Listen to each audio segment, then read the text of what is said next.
Pasakit na naman po sa pasahero ang kaunting tren at tumunay delayed na biyahe ng MRT kaninang umaga.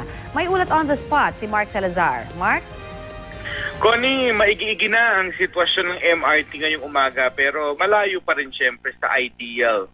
Kaninang rush hour, may 12 tren na na-deploy ang MRT kumpara sa rush hour kahapon na 7 lang. Kaya kanina may pila pa rin pero di nasing haba kahapon at mas mabilis na ang usad paakyat ng platform. Pero yung pinangako kahapon ng service provider 15 tren ngayong umaga. Natenga sa MRT depot ang maraming tren kahapon dahil puro sira ang compressor ng aircon.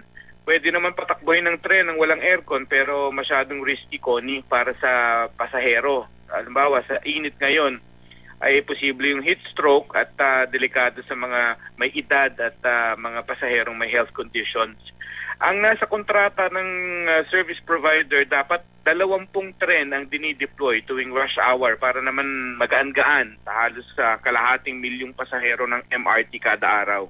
Ang problema sa aircon ay mangyayari pa rin daw dahil singtanda ng mga tren ang compressor ng aircon at kapag laging 400 at mahigit ang nagsisiksikan sa kada bagon ay mahihirapan daw talaga ang compressor at bibigay.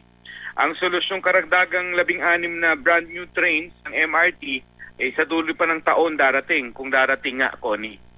Yan ang tanong doon at yan ang pinapangako nila, Mark. Pero ang tanong ko lang, meron ka ba nakausap mula sa pamunuan mismo niyan? Kasi parang hindi naman nauubos ang problema, kundi nadadagdagan pa, Mark.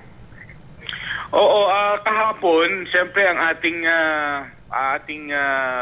tinutukan ay yung general manager ng MRT, no, si Engineer Roman Buenafe.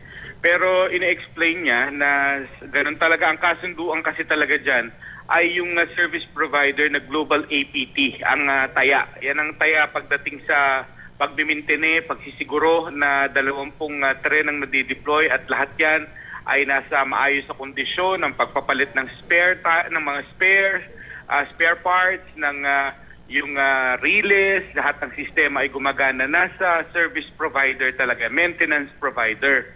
At kung hindi ito tumutupad, ay pinapenalize lang ito ng pamunuan ng MRT. Halimbawa, yung problema sa aircon, ay pinapasa yan ng MRT management sa kanilang maintenance provider na nagsasabi naman, ano naman daw ang kanilang gagawing tumbling kung talagang bulok na ang mga compressor ng aircon. Kaya kahapon ko may rekomendasyon sila na sana ay bawasan yung mga pasahero, magkaroon ng crowd control na dapat hanggang 274, maximum lang daw na 274 ang pasahero kada bagon para hindi nahihirapan yung thermostat ng aircon at hindi mahirapan yung compressor.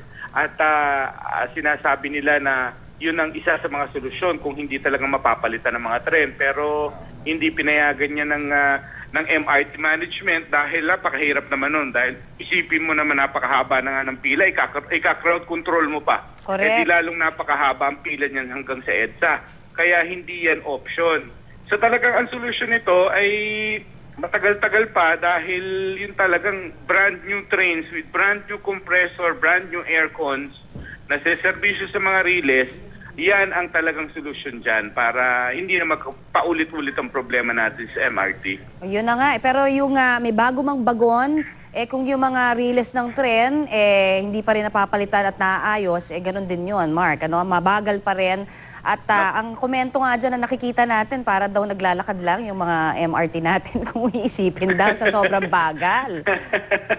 Oo, kasi hindi pwede magmabilis yan dahil compromise yung iyong relays, hindi ba? Meron kang binabantayan na na warning system, brake system, at talaga nakoprograma yan na mabagal lamang dahil pagka nga compromise ang iyong sistema, hindi ka pwede magmabilis.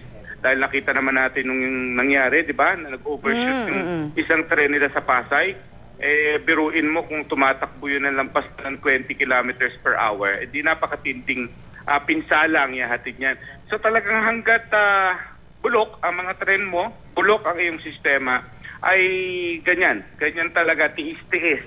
At matagal naman daw kasi talagang napabayaan at hindi na-upgrade ang ating yung MRT Line 3. Alright, Mark, alam mo, kahit maubos natin ang oras dito sa Balitang Hali, wala tayong maibibigay na solusyon dahil wala naman talaga silang masolusyonan talaga dyan. Alright, Unless magpapasalamat magbigay ka na lang kami, Mark, sa iyong update na yan. Maraming salamat, Mark Salazar. Okay.